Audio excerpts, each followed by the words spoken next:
प्रेम से बोले कार्तिक के राई दामोदर की जय हो। तुलसी माता की जय हो। आज हम बात करेंगे कार्तिक मास में तुलसी जी की पूजा कैसे करनी चाहिए और तुलसी जी में जल चढ़ाने की सही विधि क्या है। और हम बताएंगे घर में नया तुलसी का पौधा कब लाना चाहिए, रविवार के दिन हमें तुलसी पूजा करनी चाहिए या नहीं, और अगर हमारी तुलसी पौधा सूख जाए तो क्या करनी चाहिए। इसके अलावा तुलसी तोड़ने और खाने का तरीका क्या है। दोस्तों, तुलसी का पौधा लगभग हर घर में होता है। हिंदू मान्यताओं के अनुसार घर में तुलसी का पौधा होना बेहद शुभ होता है। माना जाता है कि तुलसी में देवी लक्ष्मी जी का वास होता है। ऐसा माना जाता है कि अगर रोज तुलसी जी की पूजा की जाए तो घर में सुख शांति और समृद्धि बनी रहती है। साथ ही तुलसी की पूजन करने से मोक्ष की भी प्राप्ति होती है। लेकिन तुलसी जी से जुड़ी कुछ खास बातों का ध्यान रखना भी बेहद जरूरी होता है, तभी हमें शुभ फलों की प्राप्ति होती है। तो सबसे पहले जानते हैं कि तुलसी पूजा के विधि के बारे में। स्नान आज से निवृत्त होकर स्वच्छ कपड़े पहने, पहले सूर्य भगवान को जल अर्पित करें। उसके बाद तुलसी माता की पूजा करनी चाहिए। सबसे पहले पूर्व दिशा की तरफ मुख करके तुलसी जी को सर्वप्रथम प्रणाम करें। उसके बाद शुद्ध जल अर्पित करें। इसके बाद धूप कपूर से आरती करें। जल हमेशा तुलसी के जड़ में ही देना चाहिए और जल चढ़ाते हुए 3 बार परिक्रमा जरूर करना चाहिए। पहले तुलसी के जड़ में 1 बार जल चढ़ाएं और परिक्रमा करें, फिर दोबारा जल चढ़ाकर परिक्रमा करें और तीसरी बार जल चढ़ाकर फिर से परिक्रमा करें और चौथी बार लोटे के सारे जल को तुलसी के जड़ में चढ़ा दें। यही तुलसी में जल चढ़ाने की सही विधि है। अगर आप घर में नया तुलसी का पौधा लगाना चाहते हैं तो कार्तिक मास में गुरुवार या शुक्रवार के दिन लगा सकते हैं, और ध्यान दें कि सुबह के टाइम ही तुलसी का पौधा लगाएं। तुलसी का पौधा घर के बीचों बीच या आंगन में लगाना चाहिए। ऐसा संभव न हो तो घर के उत्तर पूर्व दिशा में भी लगा सकती हैं। तुलसी का पौधा घर के दक्षिण भाग में नहीं लगाना चाहिए, इससे दोष मिलता है।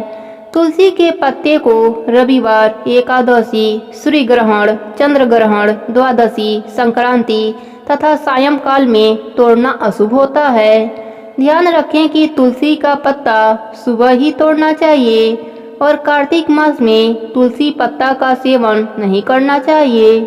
तुलसी में शाम के समय जल नहीं चढ़ाना चाहिए, सिर्फ दीपक, धूप, अक्षत, रोली ही चढ़ाना चाहिए। कार्तिक मास में तुलसी माता को जोड़े में दीपक जलाना चाहिए। रविवार के दिन तुलसी में जल नहीं चढ़ाना चाहिए। इस दिन तुलसी माता प्रभु के ध्यान में मग्न रहती हैं। शाम के समय तुलसी को बिना छुए आप दीपक जला सकते हैं।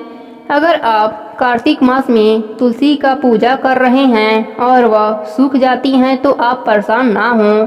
सूखे हुए तुलसी को जड़ से निकालकर पानी में प्रवाहित कर दें और उस स्थान पर नया तुलसी का पौधा लगा दें। अगर आप कार्तिक स्नान करते हैं तो तुलसी सींचने के बाद आप तुलसी जी की कथा अवश्य सुनें। ध्यान रखें कि तुलसी जी को सुबह सूर्य उदय के समय सींचें और शाम को घी का दीपक जलाएं और तुलसी जी की कथा सुनें। तुलसी जी की प्राचीन कथा के अनुसार बहुत पुरानी बात है। एक गांव में एक बुढ़िया माई रहती थीं।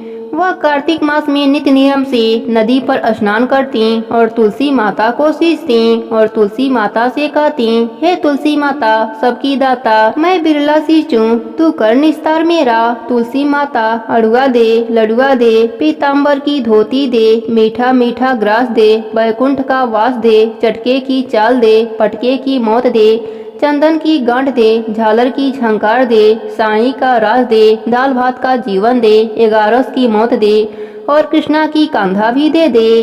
बुढ़िया माई रोज तुलसी सींचने के बाद यही बात कहती थीं। उसकी बात सुनकर तुलसी माता सूखने लगी। एक दिन भगवान हरि ने पूछा, हे प्रिय, इतनी औरतें तुम्हें सींचती हैं, मीठा भोग लगाती हैं, गीत सुनाती हैं, फिर भी तुम क्यों सूख रही हो। तब तुलसी माता ने कहा, प्रभु, एक बुढ़िया माई रोज मेरे पास आती हैं और रोज मुझसे यही सब बातें कहती हैं। मैं हर बात पूरी कर सकती हूँ, पर श्री हरि का कान्हा कहाँ से ला कर दूंगी। तब भगवान हरि बोले, जब वह मरेगी तब कान्हा देने मैं स्वयं आ जाऊंगा। प्रिय, तू चिंता मत कर। कुछ दिनों के बाद बुढ़िया माई का देहांत हो गया। बुढ़िया माई के अंतिम संस्कार के लिए गांव के कुछ लोग बुढ़िया माई के मृत शरीर को उठाने लगे तो बुढ़िया माई इतनी भारी हो गई कि किसी से भी नहीं उठती। सब गांव वाले बोलने लगे कि बुढ़िया माई तो अपने पूरे जीवन में पूजा पाठ किया था, फिर भी यह इतनी भारी कैसे हो गई। उधर से बूढ़े ब्राह्मण के रूप में भगवान हरि वहां स्वयं आए और पूछने लगे कि क्या हुआ। तब सभी कहने लगे, बुढ़िया माई का शरीर उठ नहीं रहा है, लगता है यह पाप भी बहुत करती थीं, इसलिए यह मरने के बाद भारी हो गई हैं। तब भगवान के रूप में प्रभु बोले, मुझे इसके कानों में एक बात कहने दो, शायद उठ जाए। लोग बोले, ठीक है, आप भी प्रयास कर लो। भगवान बुढ़िया माई के कानों में कहने लगे, बुढ़िया माई, मन की निकाल ले, हड़ुआ ले, गड़ुआ ले, पीताम्बर की धोती ले, मीठा मीठा ग्रास ले, बैकुंठ का वास ले, चटके की चाल ले, पटके की मौत ले, चंदन की गांठ ले, झालर की झंकार ले, दाल भात का जीवन ले, एकादशी की मौत ले और ले श्री हरि का कान्हा भी ले ले।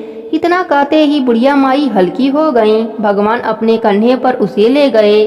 बुढ़िया माई को मुक्ति मिल गई और वह श्री हरि के साथ बैकुंठ लोक को चली गई। हे तुलसी माता, जैसे आपने बुढ़िया पर अपनी कृपा करी, वैसे ही अपने सभी भक्तों पर अपनी कृपा बनाए रखना।